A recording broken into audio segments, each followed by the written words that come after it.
What's up, Bronze Age believers? We are in Orlando for a Saturday comic crawl. I'm here with the entire IG comic community, hitting a bunch of shops as we make our way around town. This is going to be epic.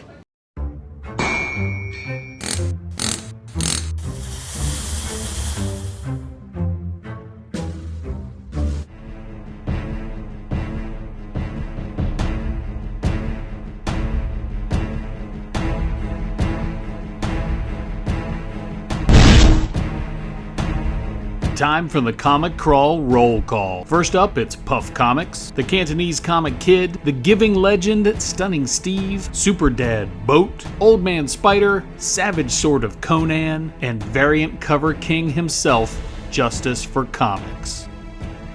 Our superhero Sherpa Sean from Puff Comics planned out our day, which began at his LCS, Epic Comics. Puff's brother Jace linked up with us here for a bit, but unfortunately was unable to spend the day with this motley comic crew. Epic Comics recently celebrated their 10th anniversary in the Waterford Towers Shopping Center. However, they came under new ownership about 4 years ago.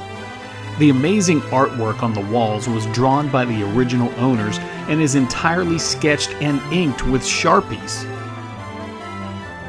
As for the shop, if you're into new books and current comics, this can certainly be your sweet spot. Plenty of new books and variant offerings adorn the main wall of the store. The center of the shop is reserved for statues and a few boxes of back issues that are priced as marked. I, of course, found myself plowing through the dollar bins where each title was just a couple of bucks. These are mostly modern titles and great if you missed a book or want to try something new. They also have some collectibles and loose toys in the back, as well as some graphic novel and trade paperback offerings for you binge readers out there. This was an awesome place to start our day, and it's always great to see where a fellow collector calls his comic home. After Epic Comics, Sean slid us over to Sci-Fi City in the Azalea Park area on Colonial Drive. Now, I have not been to this shop since the 20th century, when I moved to Florida in the 90s. They were in a different location back then and have certainly gone through a business model shift. Upon entering the shop, you get that gaming vibe. There were aisles of role-playing game offerings and accessories, in addition to areas of the shop where gamers could gather and embark on the story quests of their chosen RPG.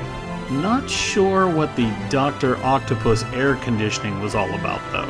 As for comics, there were very few new books to be found, but there were random racks and a litany of long boxes in the store.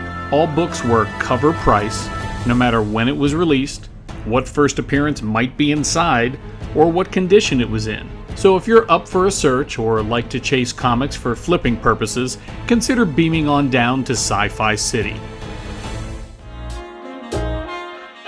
After a stop at the Coliseum of Comics on Colonial, which was more social than channel building for me, we all grabbed some grub at Five Guys in Baldwin Park. Our day wrapped at the former Banff Comics in Maitland, Florida. Banff is connected to comics via the indigo-colored mutant Nightcrawler, of which the LCS was a big fan of. So I can't imagine who would have contacted the store owners about branding issues with the name of the shop. So the store had to do a little mutating of its own, and Banff is now taking flight as Blackbird Comics and Coffee. I visited the store back in September just before the mouse-mandated name change and was instantly impressed. This shop has an amazing vibe. You can just feel it.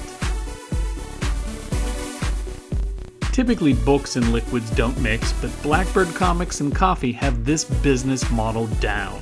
All of the comics appear on the left half of the shop. That area is teeming with new titles, including incredible indie comic offerings and a fairly deep back issue section.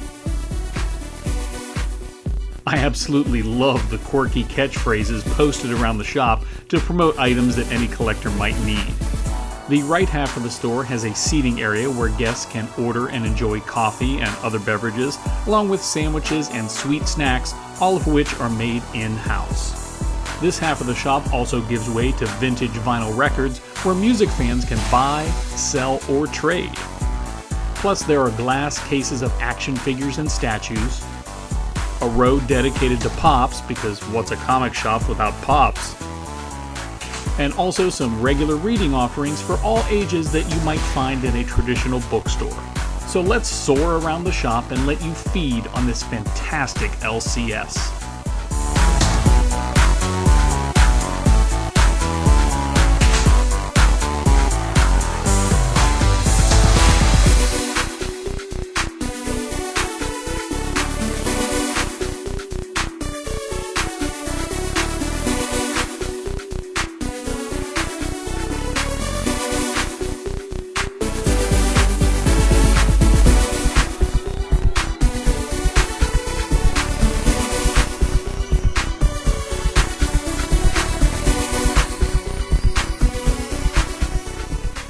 As for comics, I was able to unearth the last 2 titles I needed to finish my Green Arrow collection from Mike Grell. I also picked up another wraparound Kazar cover and issue number 10 of the recent Shazam run from Epic Comics Dollar Bins. This was one of the best days of the year for me with this incredible group of comic friends. As for my internet adventures, I'll be taking a break from YouTube and the channel until January. But before you go, please give the gift of a like of this video, and a few more subscribers for Christmas is always welcome, so feel free to click that subscribe button, and that way you can unwrap new content which will return in 2022 on our regular Wednesday drop day. Thank you, comic community, for watching, for commenting, and for giving this geeky guy all the Bronze Age believing that a nerd needs. Happy holidays, comic fans.